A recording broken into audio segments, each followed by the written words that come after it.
Well, if you're ever looking for a good reason to make sure that every single criminal alien is out of our country, it's now. There are apparently 18,000 people that are here in America on the terrorist watch list, and one of them just shot up a bar and killed Americans in Austin, Texas. He had a Quran in hand. He's someone from Senegal. Anyway, he's here because he's an American now. Not sure how that works. Anyway, he took his Quran, he wore Islamic garb, and then he went and killed a bunch of Americans. He did this in a premeditated way. He stalked the bar and then shot it up as people were leaving, obviously at 2 a.m., Austin, Texas. This is on 6th Street, and so it's a very popular bar to go and drink at. People were drunk, and they didn't have their wits about them. You got to you got to keep your head on a swivel. You got to this is not, it's not safe. Right? It's not safe. There's 30 million criminal aliens. There are 18,000 that are on the terrorist watch list. And apparently only 1,000 of those have been deported. No doubt a federal judge blocking the deportation of terrorists. And you just got to be smart right now because it's getting deadly. And the FBI confirmed that this was an act of terrorism. We now know the individual was acting in a retaliation for the bombings and the killing of Ayatollah Khomeini and his entire family, and then 48 other members of the Revolutionary Guard leadership. We had this footage from yesterday, a suicide drone striking the 5th Fleet Naval Base in Bahrain. This is an American base. This is something that obviously is catastrophic. You can see the radar installation just going up in flames. And we said at the time yesterday that it'd be hard for us to conceive of no Americans being injured in this. I mean, this looks like this is a horrible attack. Now, ladies and gentlemen, we were tracking yesterday and found this Sikorsky platform that is a specific medical evacuation platform. Medical Combat Rescue is transporting unknown travelers from Bahrain, where this attack occurred, to Doha International Airport. Hopefully it isn't an American injury situation. You can see the tracking of this military jet. Doha, obviously, where they would be able to do international flights, perhaps back, to America, perhaps have better medical service and treatment here. Many were saying, well, let's just pray that these weren't Americans that were injured in this bombing of our naval installation. But now we know, we're not exactly certain if this is where the injuries took place, but we know that 3 U.S. service members have been killed in action. 5 are seriously wounded as part of Operation Epic Fury. This from CENTCOM here in Tampa. I live in Tampa. Just got to tell you, you can tell. I've been saying it on the channel for weeks. You can tell. Like, I live by the airport, and you just look up and see the number of military planes that are flying. They fly at night, so it's hard to see them. But these are like huge platforms. These are Globemaster platforms, C-17s. These are massive, massive planes, and they've been flying nonstop.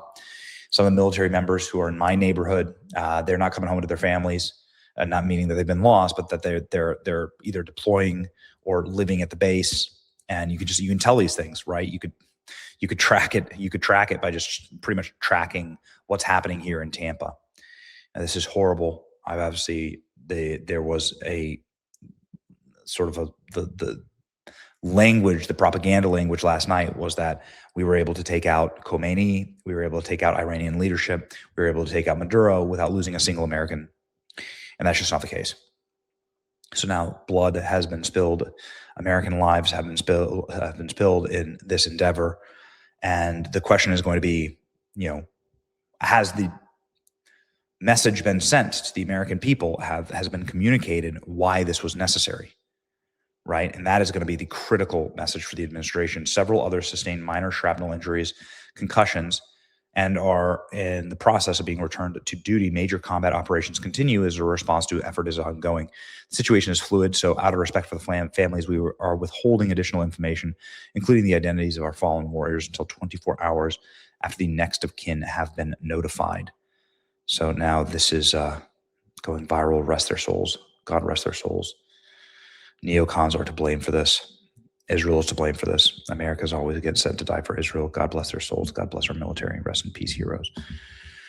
Thanks for the update. Eternal rest to them. Praying for the U.S. service members, their families, heroes. RIP heroes. Whew, man. You know, you have to make the case to the American people. If we are going to send our sons and daughters off to die, you need to make the case that the mission is a worthy mission. So that's the ultimate question here. I mean, obviously, as we demonstrated last night, there's plenty to celebrate when it comes to the Iranian regime. I mean, these people are murderers. They have killed a lot of Americans. I know a ton of people that come from GWAT war veterans that know how much the Iranians bombed them, maimed them, killed their brothers in arms. You know, the Iranians have obviously been, they've obviously been operating as a terror vector, not only here, in America, but also, in the Middle East. And so I'm not arguing that it's a good thing. It's a cause for celebration that they're gone, or at the very least that they're getting deteriorated. But has that message been communicated in a way that Americans are willing to suffer deaths of our service members, no doubt young men in the prime of their lives, for this mission? That is the question. That's the critical one. That's the political question in all of this. It's the political question in every single endeavor worldwide. Like a couple of months back, there were some members of the armed services that were killed in Syria, and everybody said, "Why the hell are we in Syria exactly? What do we have to do in Syria?" I mean, that's the problem. That's the disconnect. U.S. National Guard's troops were killed in the streets of Washington, D.C., and obviously a bar was just shot up last night by an Islamic terrorist. What is the mission, and is it worthy of American sacrifice? That is always the question for the American people. 3 service members dead. Operation Epic Fury. CENTCOM confirms. Pray for their families today. Very, very dangerous what's happening. And very, very dangerous what's happening in the region right now. President Trump says operation is ahead of schedule with several targets left. President Trump has decimated Iranian leadership. You can see here that Tehran is being hit severely right now. Look at that. Apocalyptic scenes out of Tehran. Huge, huge shock and awe. Obviously, there are targeted assassinations that are going on. Look at this. I mean, holy smokes. Absolutely devastating. But also, there's been devastation at American bases, right? Huge reports of huge Iranian retaliatory strike on U.S. air bases in Qatar this morning. You can see massive billowing smoke out of the U.S. air base in Qatar. Look at this, U.S. air base in Qatar. France stays out of Iranian operation and gets their naval base bombed anyway. There's a French base. It's called the Peace Base. Got it. Genius. Is Macron going to enter the chat? Here's the French Peace Base getting bombed. Iran hits French naval base in Abu Dhabi. There you go. French missile, French camp Peace Base. I just spoke with President Trump, says Fox News' White House correspondent. Before the announcement of the casualties, he did not comment. Here's some notes. He says the U.S. knows how many targets are left. Progress towards Iranian people taking control of their destiny. It's moving along. It's moving along rapidly. It has to be this way for 47 years. This has been the way for 47 years. It's moving along rapidly. The success we're having, 48 leaders gone in one shot and moving along rapidly. I'm not concerned about anything, Jackie. I just know what's right, and at the end, it works out.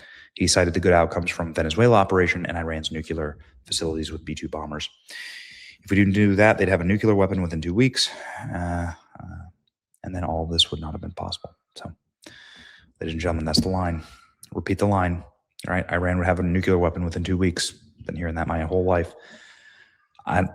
Again, you have to make the case to the American people. I will admit to you right now that I sort of black-pilled on the last Iranian bombing campaign, and I black-pilled on the Venezuela campaign because I thought, like, how the hell is this going to work out? But it has seemingly worked out just fine up until now. And so I'm going to reserve my judgment and sit and watch. And I think that there's a lane for people that are anti-war and anti-forever war and anti-Middle East interventionism that also can be pragmatists and understanding that there are like large plays that are going on right now, and that I can like sit and reserve my judgment until I see how these things shake out, and know that being a decision maker and taking decisive action is what people elected President Trump to do. So I'm going to report the news right now and process it. We'll be able to talk through it on the show on Monday. Anyway, that's the news. God, please pray for the American soldiers who were lost, American military members who were lost in this, and pray that it was worth the sacrifice. Was it? It's your boy Betty. See ya.